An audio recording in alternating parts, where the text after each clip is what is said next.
喺今日3月9日嘅賽事第四場4班1600米係有幾匹馬特別值得你留意。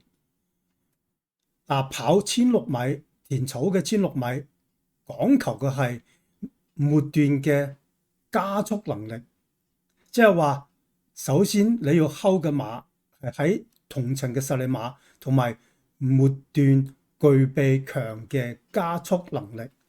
如果你去第四場實力馬嗰度睇，你會見到呢場嘅賽事具備同程末段加速力嘅馬其實唔多嘅啫，係得呢匹嘅超易穩，係咪？佢前仗跑同程，咬住中後嘅位置，喺一場慢步速嘅入邊，末段有一個強勁嘅末段指數，即係呢匹馬係識得加速嘅。咁如果你去所有馬嗰度揀佢出嚟，其實呢匹馬都係一匹側身嘅馬匹。贏完1400之後上嚟，講緊今季嘅事啊，跑咗4至1600，其實次次都近嘅，而其中2仗都係緊敗嘅啫。即係話呢匹馬跑1600已經喺贏馬嘅邊緣啦。咁預着呢場嘅賽事，同程實力馬強嘅係唔多，同埋同程實力馬4班嘅亦都唔多，因此呢匹嘅超易穩喺呢場嘅賽事，佢嘅實力喺同程入邊其實係突咗出嚟嘅。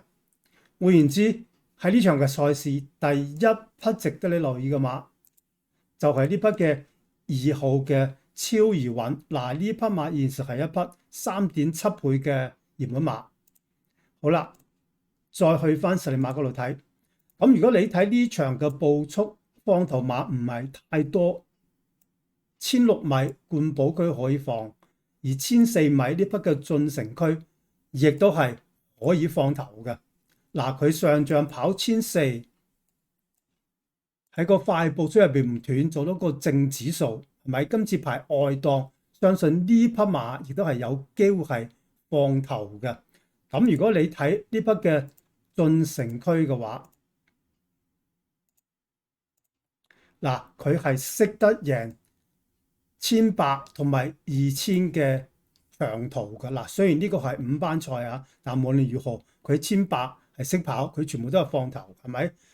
上仗突然之間喺4班縮落嚟跑1400，亦都係咬住佢前邊走，而且仲係快步速嘅入邊，末段唔斷，時間末段指數仲係正嘅添，時間指數亦都係正嘅。咁即係話呢匹嘅放頭馬係1400都得，而且1800亦都得。相信1600米嘅問題唔係太大。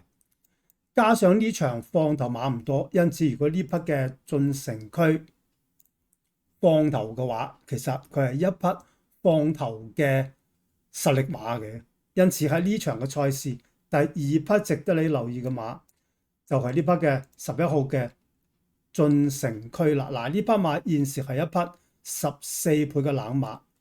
好啦，再去翻實力馬嗰度睇，咁我哋再睇他程嘅實力馬。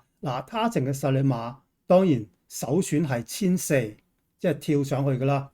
咁如果你睇1400米識得加速有好表現嘅馬匹，就係呢匹嘅旋風傳奇啦。佢前仗喺1400，喺外檔佢末段係識得過馬係贏，係咪？而且係一場嘅快步出入邊，同埋佢亦都係做到正嘅末段時間指數，即係喺1400米入邊，佢係憑住加速能力而贏嘅馬，通常跳程嗰個機會係高嘅，即係話識跑1600嘅機會係高嘅。因此喺呢場嘅賽事，呢匹嘅旋風傳奇1400米識贏嘅馬匹，而且末段識加速嘅4號馬係第3匹值得你留意嘅馬。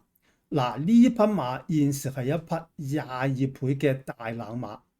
好啦，第4匹值得你留意嘅馬喺呢度就見唔到啦，喺呢個位置。亦都係1400嘅馬匹係銘記之友。我講呢度見唔到係講今季，呢個係上季㗎。咁如果你去所有馬揀呢匹嘅銘記之友出嚟，嗱，呢匹馬其實上季跑咗4仗都係跑1200、1400，咁如果你睇佢個賠率都係冇乜變動，係咪？成績都係一般。嗱，今季跑咗2次，前仗跑1400，嗰個賠率其實都係吞嘅。突然之間上仗跳程初跑1600，係配潘頓，而且臨場竟然有飛嘅，係有大飛落嘅，而且係啡格。咁即係話幕後睇好呢匹馬跑1600嘅能力，因為佢哋擺咗好大筆真金白銀擺落嚟嘅。嗱，呢場嘅馬其實佢輸少少嘅啫，2個幾身位，而末段佢係跑第6嘅名次，主要嘅原因喺直路其實佢係好難望空嘅，大部分時間都冇得望空，因此呢場所敗相信同嗰個冇得望空係有好大嘅關係。無論如何，呢場嘅賽事幕後抌咗大錢落去，而今次又跑翻同程，因此呢匹嘅銘記之友喺呢場係必須要留意嘅。OK， 即係話呢匹嘅12號馬喺呢場嘅賽事係屬於第4匹值得你留意嘅馬，而呢匹馬現時亦都係一匹7.4倍嘅半冷。換言之，喺呢場嘅賽事有4匹馬係特別值得你留意，就係2號、4號、11號、12號。而呢4匹馬入邊有2匹係冷門，一匹係半冷，因此呢4匹嘅互串組合喺呢場嘅賽事係特別值得你留意嘅。